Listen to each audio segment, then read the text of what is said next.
Welcome to today's podcast. So this podcast is potentially going to act as a little bit of a kick up the bum, but also potentially a bit of a perspective shift on not being average. So one of the things that I think is really, really useful to do when you are in a weight loss phase or going into a weight loss phase, and you're maybe feeling a little bit hard done by because you're not doing exactly what everyone else is doing. You're maybe not doing the average of what everyone else is doing, is to have a look at what average actually means. So if you look, I think off the top of my head, 15% of people in the UK have gym memberships, right? So already, if you have a gym membership, you are in the top 15% in that regard. Of course, you actually have to go to the gym. So that's probably, I don't know, halved or at least 10% rather than 15%, I would imagine. I'd imagine there's a bottom third, don't go at all.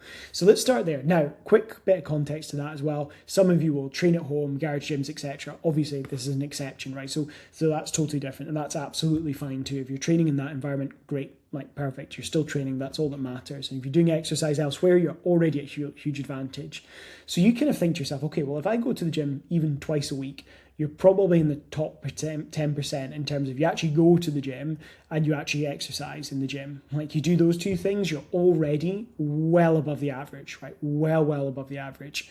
Another thing that we kind of want to think about is if we kind of think about, well, as a percentage of the UK, I think about 35% people fall into the kind of obese category, and about 70% fall, or 66% I think, fall into the overweight category broadly across different age ranges. So now BMI, for a quick bit of context, is limited, right? There are limitations of it. I know for even by the time I'm in a healthy weight range, which I kind of tend to sit within, like I'm actually quite lean, and I probably could sit slightly above that and not have too much body fat, right? This is because I've got a decent amount of muscle mass after many years of training, sure.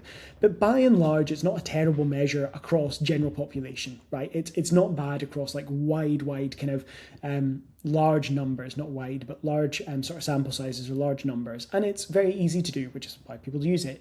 So when you kind of think about that, if you are even within the healthy weight range, you're probably in the top third, right? Then you throw either having a gym membership or, let's add a bit of context, also training at home.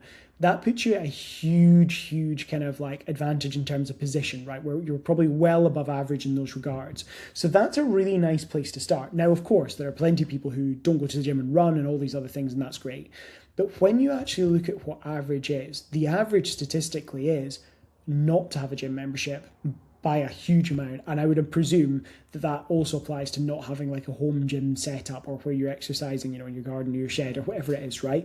Like that probably applies. I would imagine that there's a very large percent of the population don't do any resistance training at all.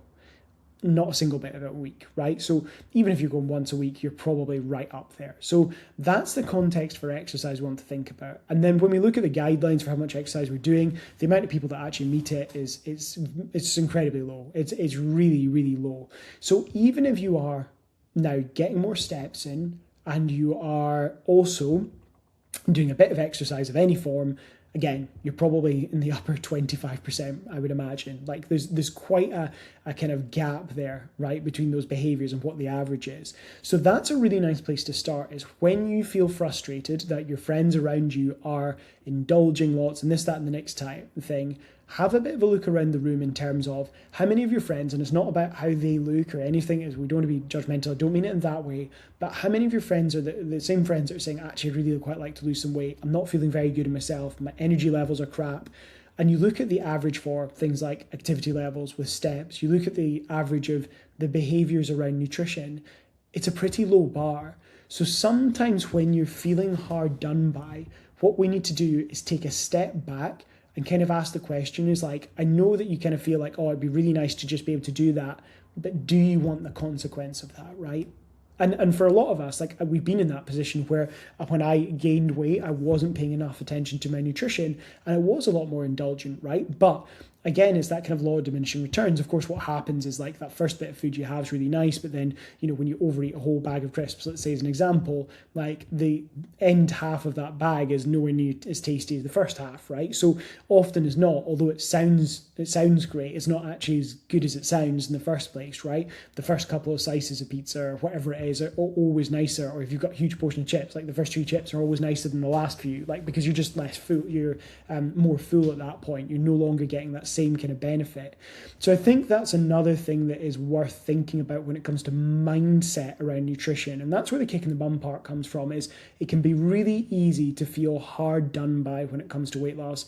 Oh, so-and-so, my friend's just doing this, she's doing whatever she wants, and she just eats anything she fancies. It's like, that's great, like, good for her, more power to her, but that doesn't necessarily mean that if you do that, that you're going to end up in the position that you want to get to. So I think it can be really, really helpful to do that. And the example that always sticks with me is I have a client who I coached for many, many years, and remember her kind of saying to me, oh yeah, my friends were sort of saying like, oh, you're obsessed with the gym, right? And she used to train on average 2 to 3 times a week, and she trained for about 50 minutes. And it always stuck with me because it is, and then there's many instances, many other clients I've had the same conversation with, of course, but it always stuck with me for whatever reason. And it's a classic thing of like, it was a bit frustrating, I think, for her because she was obviously doing something really positive. It was helping her unwind from work, and then she'd just chill out like most people do in the rest of the evening, etc., just like anyone else, right? What she was really probably trading off was 1 hour at home, right? 1 hour of being sat in front of the TV, or 1 hour of just faffing about, or potentially doom scrolling, whatever it is, right? 1 hour, 2 to 3 times a week, right? Not a massive amount of time out of your week, right? For some people, like most of my clients train about twice a week on average, for a bit of context. I think that's probably where a lot of people find the easiest kind of pattern. Some people do 3, right? So I would say 3 is a good amount to be going to the gym. That's quite like, not on the high end, but I think that like if someone says, oh, I train 3 times a week, I'm like, that's a pretty good amount. Like that's quite a lot of training. 2 seems like a really good spot for most people, right? So you're kind of thinking, right, someone spending 2 hours exercising is what other people perceived as obsessive, right? And it obviously wasn't, right? She wasn't obsessed with the gym, didn't like desperately want to come in on a Saturday or a Sunday or, a Friday night. Like that wasn't the case, just training kind of like during weeknights after work. So a very kind of normal training schedule, and other people perceived this as like really obsessed, like, oh, I can't believe you go that much. Like, oh, it's such a commitment. Oh, like I couldn't do that. That's often the average that you're comparing yourself to. So I think it can be important to, yes, your friend who's just going home to like, or your colleague who's like, I'm just going to slob out on the sofa. I get that appeals there, but their energy levels, the way they feel, the way that they the way that they feel in themselves energy wise is kind of what I'm saying, like sort of like the way they feel day to day, but also just like how their energy is, their mood, all of these things, like look at what you're actually like considering as the average, or what you would like to be able to do. And actually, you probably don't want that. You don't want to be doing those things. It's just that moment of, oh, I'm a bit tired, or I'm a bit knackered, or do you know what? It'd be nice to faceplant in a pizza. And of course it would. And there'll be moments where we are going to be a little bit more indulgent. There'll be moments where you do have a Sunday morning, you just chill out, and there's nothing wrong with that. But there's also a lot of value in being that person that goes out and gets their steps done, even when it's raining. Oh my God, it always makes me laugh because I'm obviously from the northeast coast of Scotland. So the idea of not going to get steps in when it's tipping with rain is kind of madness to me. I'm just like, but you just put your rain jacket on, right? Like if we didn't go, I think my mum, when I called her earlier today, was literally said that it's rained every day for like the last 15 days straight. So like obviously if you didn't go out for a walk, you'd just go completely mad. So you probably don't have a choice. Maybe that's my bias, right? But I think it's really good to step back and look at this average. Like, you don't want to be average. You don't want to be in that percentage of the population that isn't exercising at all and is also carrying way too much body fat, and that also doesn't feel good. Because this is the other thing as well. It's like, I work with so many clients that come in and with a few months of kind of one-to-one coaching, they come through sorted in 6, get to the end of 6 weeks and like, oh, do you know what? My energy levels are so much better. I feel so much happier in myself. I feel better that I've actually like made some movement. Even if they're not at their end point, they're kind of like, I feel fitter, I feel stronger, I've lost weight, I feel better in my clothes. There's all these things going for them, right? And they feel great.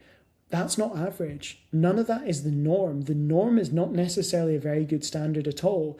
And actually, something that I always kind of encourage people to think about, because people sometimes when they go to gym, right, they kind of do that thing of like comparing themselves to other people around the gym. The second you walk into the gym, you're not in an average room anymore. You're in a room where, like, if you like, that only 15% of the UK population actually have a membership in the first place. I think that is the statistic. If that's wrong, I apologise. I should have double checked that before I came on. I'm sure I kind of read that the other day. But this is a perfect example. You're not in an average room. You're in a way above average room in terms of intention to exercise, at least, right? As soon as you get a membership, maybe not actually doing the thing, but you're definitely there in that 15%, the intention's there. So already you're out with that, right? Already when you look around the gym, that is an above average room in terms of people's pursuit of health and fitness. So I think that is sometimes the kind of reason that this topic popped into my head is just had that conversation with, a few clients where, like, absolutely there'll be times where like, oh, but my friend is doing this and I just sometimes would love to do that. It's like, completely get it. It's normal to feel that way. But the kick up the bum part comes is like, do you actually want that? Or do you just want it in the moment? And it's okay. Like, look, it's okay to just be like, oh, do you know what? It'd be really bloody nice to, whatever it is, just chill out or do whatever. Like, it's absolutely fine to have those feelings. But it can also be good to remind yourself that, yes, you might feel a little bit hard done by on occasion because you're making these changes and you're putting this effort in, but you'd also feel pretty hard done by if you are waking up every day with shitty energy levels, you feel crappy in your clothes, nothing fitting you really well, you're having to wear clothes that cover you up or are baggier, and you just don't feel good in yourself. Like, that I would feel more hard done in that position than the other. And I've been there. I'm not just speaking hypothetical. I've been 20 kilos heavier, and been in that position and not feeling very sharp and not feeling very happy when I wake up in the morning because, there's this impact of like me not feeling energetic or fit or healthy in the way I would like to be. So that's something to consider. When you are feeling a bit hard done by, average ain't so great. Maybe we shouldn't be aiming for it. So anyway, bit of a kick in the bum podcast there. So hopefully that was somewhat helpful and puts a little bit of perspective in for things as well. And of course, if you are struggling a bit with your weight loss, or you just feel like you want to kick on and get this thing done and dusted and build much healthier behaviors alongside that, get in unbelievable shape and have a better relationship with food, well, you might want to have a little bit of think about one-to-one coaching. And the note for that will be in the show notes. So if you have any interest in that, just pop onto that. We'll have a little bit of a chat. There is no pressure whatsoever. It's just a kind of very casual chat to kind of a bit of a feel for where things are at. And if there's a direction I think you should go in, I will say that much. If I think that I can get you amazing results, I'll say as much. And if I think you'd be better elsewhere, I will say as much too. Anyway, have a great day and I'll speak soon.